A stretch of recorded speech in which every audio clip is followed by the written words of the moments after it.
Lesson objectives. We've all seen them. Those small sentences on the whiteboard with SWBAT written in front of them that say what students will learn and do during class that day. But do you really know what an objective is, or how to compose one? Well, basically, an objective is a description of a performance you want learners to be able to exhibit before they are competent in a subject. There are two types of objectives, and both are equally as important. First, there are content objectives. They include what material you want your students to learn. Questions that you might want to ask yourself when writing a content objective include the following. What information do I want my students to learn? How do I want my students to learn the information? In what way will the information be presented to my students? On the other hand, there are language objectives. Essentially, they are the skills and techniques that the students will need to know and use in order to learn the material. Questions that you might want to ask yourself when writing language objectives include the following. What skills do my students already possess? What skills will my students need in order to learn the information? And how will my students use these skills and techniques throughout the lesson? Writing lesson objectives can be quite challenging if you are not sure how to construct them properly. Among many other things, it is important to put a restriction on the use of fuzzy words in your objectives.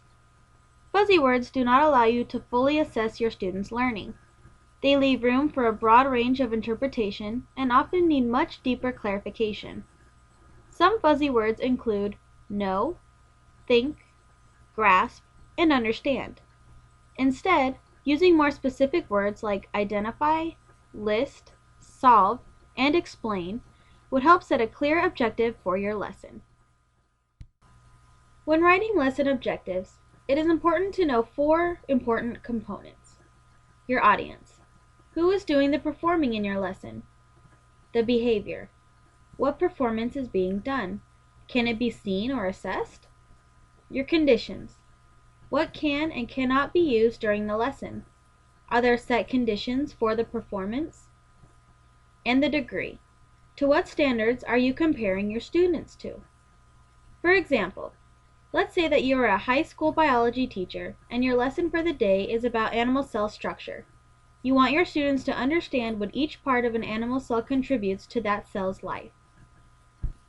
A good content objective would be, the students will be able to construct a 3D model of an animal cell and label and define each organelle within the cell. A good language objective would be, the students will be able to discuss the importance of each organelle amongst each other in small groups.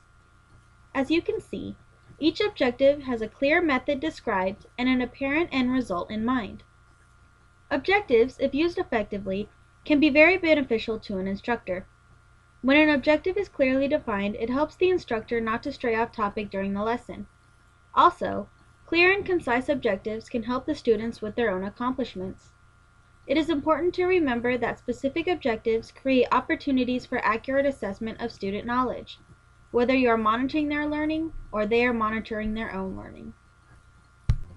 In my experience, lessons that were taught without a clear objective ultimately led to chaos and misunderstanding among both teacher and students. A class without an objective is much like a car with no steering wheel.